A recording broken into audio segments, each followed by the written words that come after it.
Episode 1 की शुरुआत में हमें ये बताया जाता है कि कभी कभी एबिस एक ऐसा गेट जो इस दुनिया को डेमंस की दुनिया से जोड़ता है वो खुल जाता है और वो गेट जितना बड़ा होता है उतने ही खतरनाक डीमंस बाहर आकर तबाही मचाते हैं।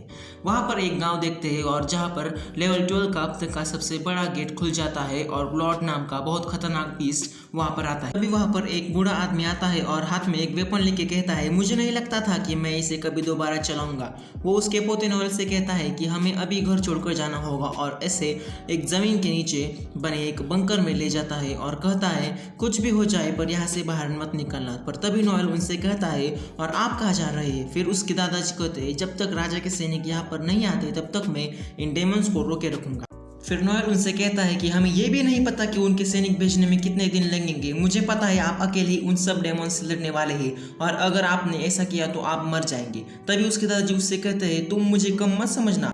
क्या तुम भूल गए लोग मुझे किस नाम से बुलाते हैं? वो मुझे कभी ना मरने वाला आदमी ओल्डेथ कहते हैं। मैं इतनी जल्दी नहीं मरूंगा और मैं तुम्हें ज़रूर बचाऊंगा। ऐसा कहकर वो वहाँ से लड़ने चले जाते हैं। उसके बाद हम देखते हैं कि नोएल बाद में बाहर आकर देखता है तो सारे डेमोन्स मरे हुए होते हैं और लॉर्ड नाम का बीस भी। तभी वो उसके दादाजी को देखता है जो घायल होकर वहाँ पर गिरे हुए होते हैं, जो उससे कहते हैं कि ओल्डेथ भी बुढ़ापे की वजह से आखिर हार गया। और नोएल से कहते हैं कि अगर तुम भी मेरे जैसे सीकर जो लोग अबिस के डेमन से लड़ते हैं वो बनोगे तो तुम्हारा भी एक दिन यही हाल होगा। क्या ये सब जानकर भी तुम मेरे जैसे सीकर बनोगे? तब नोएल उनसे कहता है हाँ मैं ज़रूर सीकर बनूंगा और उतनी ही नहीं बल्कि दुनिया का सबसे ताकतवर सीकर बनूंगा। और तभी उसके दादाजी मर जाते हैं। फिर नोएल हमें बताता है कि उसके दादाजी का नाम ब्रैंडन स्टोलन था, जो अब तक के सबसे ताकतवर सीकर थे जिन्होंने लेवल 13 के लॉर्ड डीमन कॉकेटस द सिल्वर फिश को हराया था और तभी से लोग उन्हें ओल्डेथ के नाम से बुलाने लगे। फिर हमें 2 साल बाद का सीन दिखाया जाता है जहाँ पर नोएल एक सीकर बन चुका होता है और उसके पार्टी के साथ एक बी रैंक के एबिस के डेमोन्स से लड़ रहा होता है। पर हमें वहाँ पर यह पता चलता है कि उसके सीकर में सबसे विकेट जॉब टॉकर मिली होती है। पर फिर भी नोएल हार ना मानते हुए अपने दिमाग का इस्तेमाल करके लड़ रहा होता है। तभी उसका एक पार्टी मेंबर वॉल्टर उससे कहता है हम इन छोटे डीमंस को मारने की जगह सीधा बॉस डीमंस को जाकर क्यों नहीं मारते, फिर तो ये बाकी सब अपने आप मर जाएंगे। तभी नोएल उससे कहता है बिल्कुल भी नहीं। पहली बात तो यह है कि हम काम हमारे जैसे सी रैंक के पार्टी के लिए बहुत डिफिकल्ट है और अगर डीमन बॉस से लड़ने से पहले हमने इन छोटे डीमंस को नहीं मारा तो डीमन बॉस के साथ मिलकर वे हमें मार डालेंगे। फिर वॉल्टर उससे कहता है ठीक है तुम जैसा कहते हो हम वैसा ही करेंगे। आखिरकार हमारे इस ब्लू बियॉन्ड पार्टी के लीडर तुम ही तो हो जो सबसे कमजोर टॉकर जॉब वाला है। तब हमें पता चलता है कि टॉकर जॉब वाले लोग उनके स्किल को यूज करके पार्टी मेंबर्स को और ताकतवर बना सकते हैं पर खुद को नहीं, क्योंकि वो एक सपोर्ट क्लास जॉब है जो सिर्फ दूसरों को मदद कर सकते हैं पर खुद वीकेस्ट होते हैं। इसी की वजह से टॉकर जॉब को वीकेस्ट कहते हैं और उसका मजाक भी उड़ाया जाता है क्योंकि वो लोग सिर्फ पार्टी मेंबर्स के साथ ही फाइट कर सकते हैं। तभी वहाँ पर बॉस डीमन अचानक से आ जाता है और मिलकर नोएल के पास जहरीले गैस छोड़ता है। उसके बाद वॉल्टर कहता है कि इस डेमन को हराने के लिए हमें नोएल के सपोर्ट की जरूरत लगेगी और नोएल से कहता है अरे क्या तुम में इतना ही दम है, उठो और अपने स्किल से हमारी मदद करो। तभी नोएल उससे कहता है मुझे कम मत समझो वॉल्टर, और उसके पास की गन से डेमन पर अटैक करता है और हीलिंग पोशन पीकर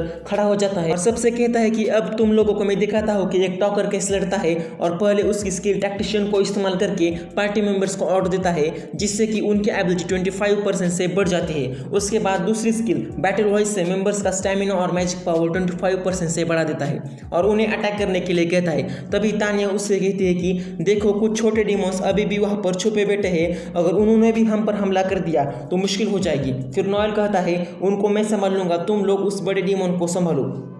और उसकी स्किल स्टन हाउस का इस्तेमाल करके छोटे डीमंस को रोकता है और उसके मैजिक गन से उनको बर्फ में जमा देता है और तभी उसके बाकी पार्टी मेंबर्स डीमन बॉस को हराते हैं और अब इस गेट बंद हो जाता है। तभी नोएल को उसके दादाजी की एक बात याद आती है कि जब वो कहते हैं नोएल तुम में सीकर बनने का बहुत बड़ा पोटेंशियल है, तुम जरूर सबसे ताकतवर सीकर बनोगे, मुझ पर भरोसा रखो। उसके बाद हम देखते हैं कि नोएल और उसके पार्टी मेंबर्स वेलनाट एम्पायर के कैपिटल सिटी एट्राइब पर वापस आ जाते हैं।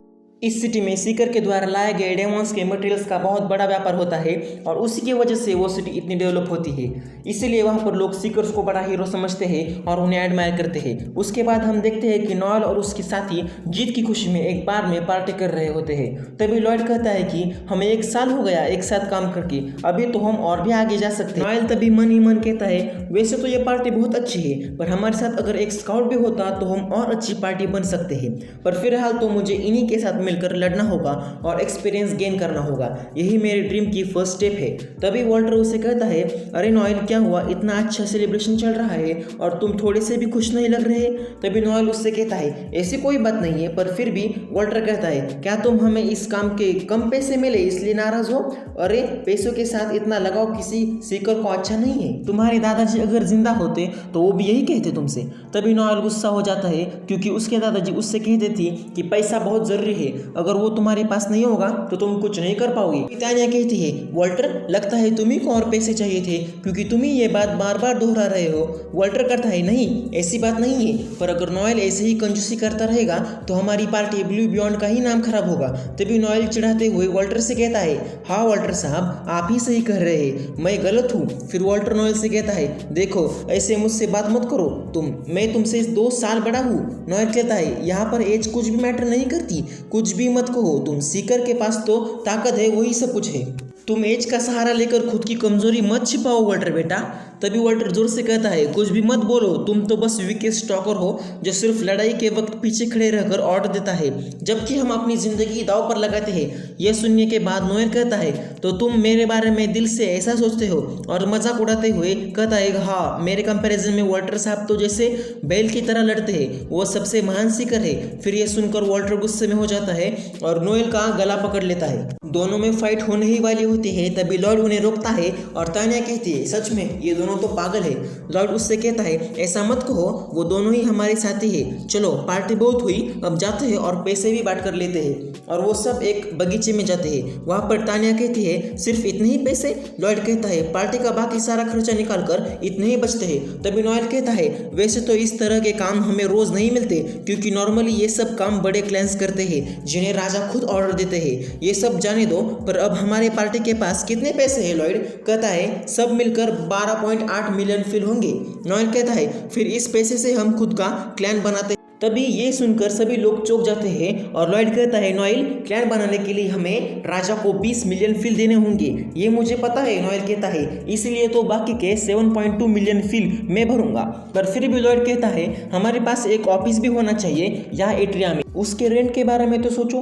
फिर नोएल कहता है, मैंने एक सस्ती जगह देख ली है, कोई प्रॉब्लम नहीं है। फिर तान्या कहती है, पर अभी तो हम नए हैं, क्या हम कर पाएंगे? नोएल कहता है, तो फिर तुम ही बताओ और कितने साल रुकेंगे? मैंने सब कुछ देख लिया है, अब बस क्लैन चालू करना बाकी है। लॉयड कहता है, पर हम तो नए हैं और यंग भी, क्या लोग हम पर भरोसा करके हमें काम देंगे? नोएल कहता है, जरूर देंगे, अभी इस देश को सीकर्स की बहुत जरूरत है और उन्हें एक यंग पार्टी चाहिए जो और लोगों को सीकर बनाने के लिए इंस्पायर करे। तो वॉल्टर कहता है कि नोएल तुम कह रहे हो कि कंट्री को यंग और हैंडसम सीकर्स की जरूरत है? नोएल कहता है, हाँ, और उसमें तुम भी आते हो वॉल्टर। तो वॉल्टर कहता है, मैं नोएल के साथ सहमत हूँ। नोएल लॉयड से कहता है, लीडर होने के नाते तुम क्या कहते हो? अगर नहीं तो मुझे मेरे पैसे दे दो, मैं चला जाऊंगा पार्टी छोड़कर। तो लॉयड कहता है, ठीक है, हम क्लैन खड़ा करेंगे, बाकी की बातें हम परसों करेंगे। नोएल कहता है, तो ठीक है, परसों मिलते हैं। दूसरे दिन वॉल्टर दौड़ के नोएल के पास आता है और कहता है, लॉयड और तान्या ने हमें धोखा दे दिया है और वो दोनों शहर छोड़कर भाग गए हैं। और यहीं पर एपिसोड 1 खत्म हो जाता है।